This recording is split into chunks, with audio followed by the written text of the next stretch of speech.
Hey 450 teams, it's Friday afternoon and I wanted to get you a little bit of feedback on our work this week in hopes that it also helps guide us through next week and through your interviews over the weekend.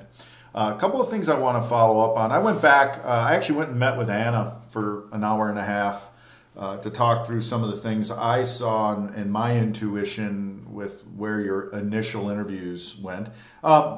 And I went back and actually spent time with all the unpacking.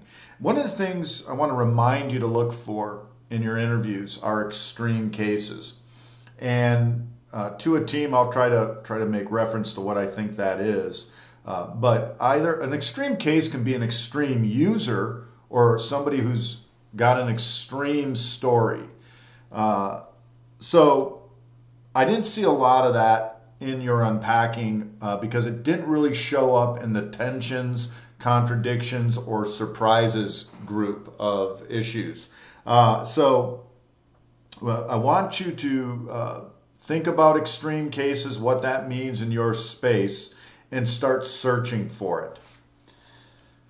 Next week, when we unpack, we're going to be pushing all the teams toward developing a point of view statement. And I let two teams, or help two teams, or push two teams toward drafting an initial point of view. And I went back and looked at them, and they're really weak. And they're a first attempt. I get that. It's not really a critique of the team or the work. They're just not compelling. And you know, in writing a point of view, there should definitely be a tension that exists around that point of view, something that really hits you in the gut. And I want to give a couple examples here real quick. I want to actually get to one of them here. So here's team, I don't even know how to pronounce this, Kanaba, Luke, James, and Tim. And we can actually see the POV they took an attempt at drafting. We met Austin. Austin is a hard-working English major, an introvert. Surprisingly, we realized the majority of his issues stem from his roommates and rents through word of mouth. Now, we sort of rushed into choosing somebody around which to write a POV, but problems with roommates is not really in that sort of category of, wow, hit me in the gut. Well, pretty much everybody has problems with roommates. And that led to, we think it would be amazing if basically Austin didn't have problems with his roommates. Nope, we're not there yet. And one way to start teasing out extreme stories is to ask this individual, can you tell me a story about where it got really bad with your roommates and why? So getting to the why, tease it out. We can't just stop at broad assumptions. I'm not saying these guys did. I'm just saying, this is just, I want to encourage everyone to start asking why. Why does Austin have problems with his roommates? Maybe Austin is the problem with his roommates. And so to start teasing that out, because these POVs really should be aspirational. And by that, I would also say we tend, and this sort of POV really illustrates this, we tend to pick the tension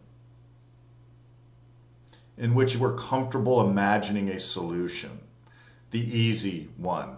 And we should be picking tensions and not shying away from them where we can't imagine a solution, but it's one that feels really important. So, and I do this too. Don't pick a tension and go, oh, I think I can see how to solve that. That's the wrong way to pick the tension. The right way to pick the tension and write a POV around it is the one you can't imagine the solution, but hits you in the gut and is really compelling. So I want everybody to sort of push towards that place. This is a class comm team, and here's an example of where I wanted to ask some whys, and I need to put my glasses on so I can read my notes. I looked at a number of their tensions and some of the comments in their unpacking, and people would say, well, the environment isn't conducive. Why isn't the environment conducive? When is it not conducive? There was another one in there that said, well, they're afraid of being embarrassed. Why are they afraid of being embarrassed? What leads to that embarrassment? When does that embarrassment occur for them? And this one really raises some important issues for us as researchers, which is when we're really, really close to the problem, bias comes in. And so in terms of what I would call domain experience, every one of you on this team is very experienced in sitting in a class and dealing with class participation.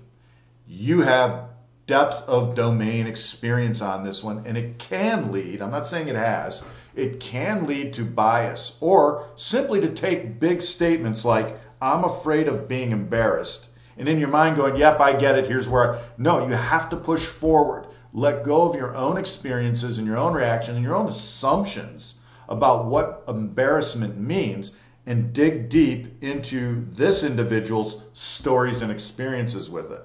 And ask them, tell me a story about the time you were really embarrassed by participating. The really big one. If they don't have a story, it's probably not attention. It's probably actually not a big deal. Here's a team that's looking at art education. And similarly, as I went through theirs, there was one that really stuck out at me that said something about art students get teased by other students. I want an extreme story in this. What does that mean? What's the nature of the teasing? Where does it occur? I need an extreme story that gets to the why of things and possibly the when and the how. Educrated is another one, exact same issue I mentioned with ClassComm.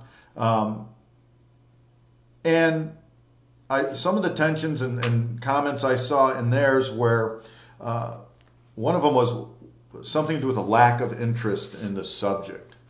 And boy, I would want to dive deep on that, especially here at St. Thomas, because I want to know when a student really checks out from higher ed, where they're just putting the time in and going through the motions. I can imagine a number of variables that actually come into play that lack of interest in a subject reflects. And so I don't want to take that for granted. It's just like, well, I don't like theology. Well, I want to go about 5 layers deeper on that to really understand what's going on and why. Still brewing. Well, I called them Still Brewing. This is Paige and Megan's, because they when I asked them what their name was, they said, we're still brewing on it. There's some big issues in here. 2 that I sort of just geared up on. There's a stigma and an unwillingness to speak up about one's battle with eating disorders.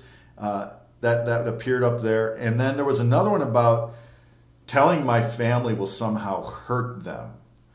And there's some big deep dives as to why and what somebody's thinking here. It's tricky territory to get into, but you definitely want to be asking about these things. And again, going deeper and deeper into the why. And probably this space is full of nonstop extreme stories, but ask why.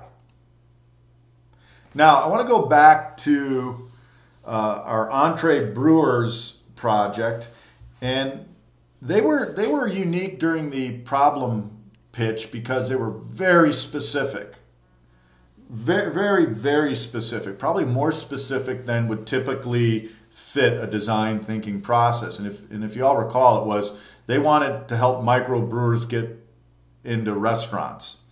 And as I was talking to Anna, she said, that's a very tap-centered problem statement, not a human-centered problem statement. That really stuck with me. And so we talked about it and came up with a different problem statement. And I wanted to share that with the whole class as an example of how to get to human-centered. And so I'm not pushing this team one way or another, but a different way to define that initial problem they had was, how do we make microbrews the drink of choice in a restaurant? And that, then you can imagine, leads downstream to facilitating microbrews getting into restaurants easier. But how do we make microbrews the drink of choice? And that potentially changes the whole project interview process significantly.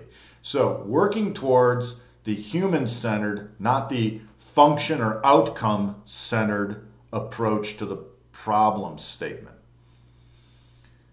So I hope this helps. I want to wish you good luck this weekend on your interviews. On Tuesday, we'll be back in class doing some more unpacking and now pushing very hard with all teams toward a point of view statement. All right, great. Have a good weekend, team. We'll talk to you later.